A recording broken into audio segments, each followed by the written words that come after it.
Japan. Japan has a debt GDP ratio of 200% and a fiscal deficit of 10% to GDP. But you see, Japan is a capital exporter and it has a huge reserve of foreign exchange. The other is United States. The United States has the greatest benefit in the world that it has a reserve currency. So it is the other countries which get the hit, whether dollar depreciates or appreciates. Now dollar is depreciating.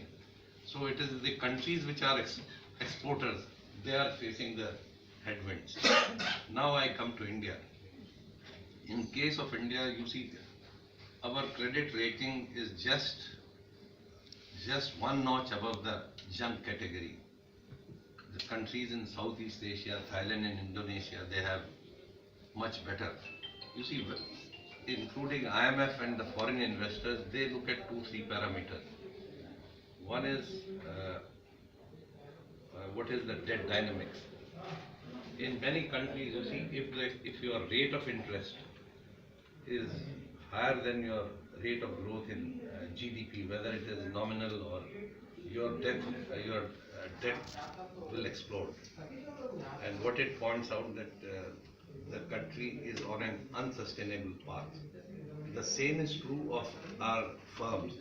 This has happened in case of infrastructure firms, where I think the revenue they were generating was not more than 3 to 4%, whereas you see they had borrowed at something like between 12 to 14%, which is even today we are grappling.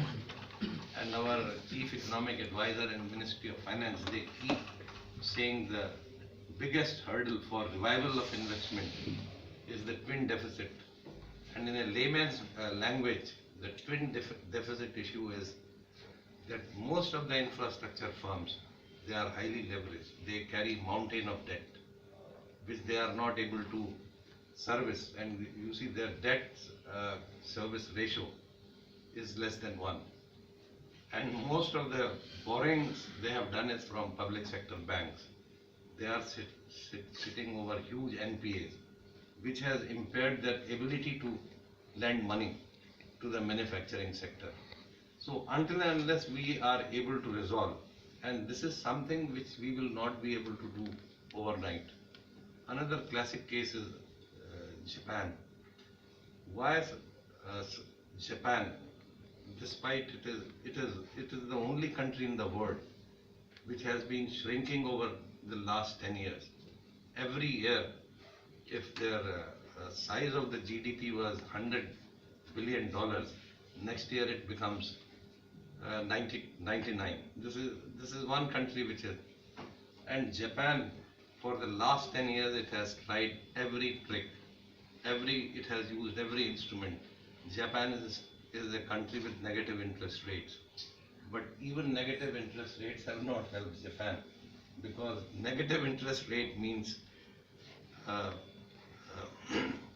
it adds up. It has a deflation.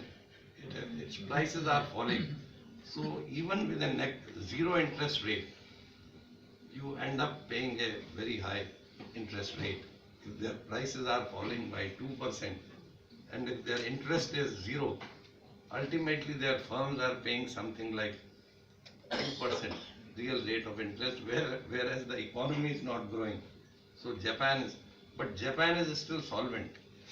You see how they come at this, whether country X is solvent or not. Because what you do is you simply take out the net present value of future stream of income and cost.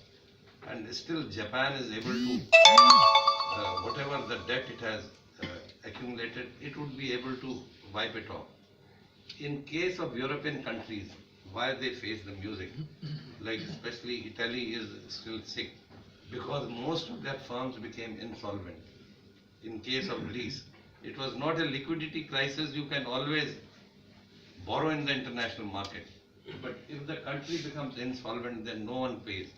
And this is the reason whenever the countries are in some difficulty, the first thing which happened with India, I was in the Ministry of Finance in 1991. we discovered no foreign banks or no foreign institutions were willing to speak to government of India. They told us, you first go to IMF, and then they undertook a evaluation. At that point of time, India was almost insolvent because they did the same calculations, and ultimate what we had to do, we were forced to pledge our gold. And you would be surprised that if you look at the history of IMF and World Bank, most of the money they lend is to very, very poor and developing countries. But the default rate is almost zero. Because even an African country like Congo knows, if they don't pay to IMF, no other country or no other institution will bail them out. So I think what this whole story is, why this figure is so sacrosanct, ratio of fiscal deficit to GDP. This is how the foreign investors or foreign rating agencies, they evaluate. And unfortunately, what has happened, that in the global market, the typical case of oligopoly, what you read in elementary textbooks, you will find is in the rating agencies. Globally, there are only just 2 and 3. And they follow each other. So I think it's a vicious circle. If you are rated low by one agency, the other two also follow. Now the next question I come to is, in case of India, still they think that India's fiscal deficit to GDP ratio is much higher, because they take into account the deficit of our state governments. And you see, it runs to almost 7% of GDP. If you are running such a high deficit GDP ratio, what it means that you would preemptive, because most of the money would be appropriated by the government through borrowing. And the other is, bond markets are very, very sensitive. That's why whenever, if you don't adhere to the fiscal deficit, it immediately gets reflected in the bond market. Third thing is that we have this PSU bonds which we have taken. They are not reflected, they have not been taken into account for computing fiscal deficit. So this is one reason why, though it's a good budget, they have done a fairly good job. But you see, foreign rating, it has not changed the perception of foreign rating agencies. Now the second issue I come is the disinvestment. We take a lot of pride that we are going in, but I think I would call it sham, the disinvestment, because we have borrowed this technique from the French and Italians. In France and Italy, most of their public, if you ask them, they have privatized. But in both these countries, their banks are owned by the government, and most of the shares are owned by the public sector entities. The same is true in India.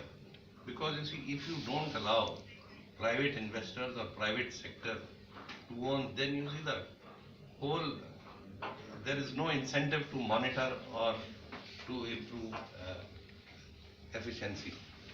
Now I come to third issue, which is on agriculture. We rightly pointed out that, and I think that's another issue, that minimum support prices. You see, the farmers, our farmers, though they are illiterate, but you see, they are very clever people. They immediately respond to market signals, prices.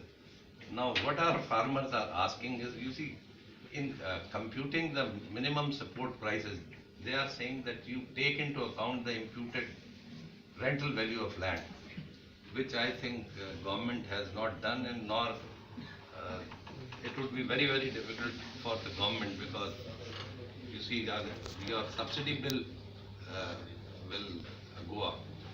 You see, our economy is actually driven by the politics. So there are certain things which we cannot control or literally say Not like only how that, and what we are the doing. Land of the land will be depending on the location, so that Yeah. will vary a lot.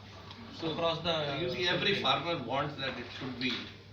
You see, now they have made some allowance for labor, but not yet for the imputed value of rent.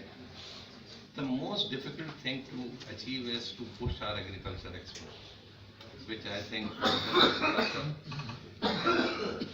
Can you make a guess which are the top 3 countries which are the exporters of agriculture items? No, one is America, the other is Israel, and third is Holland. Yep. Holland and Israel are just dot on the map. And Israel, where I think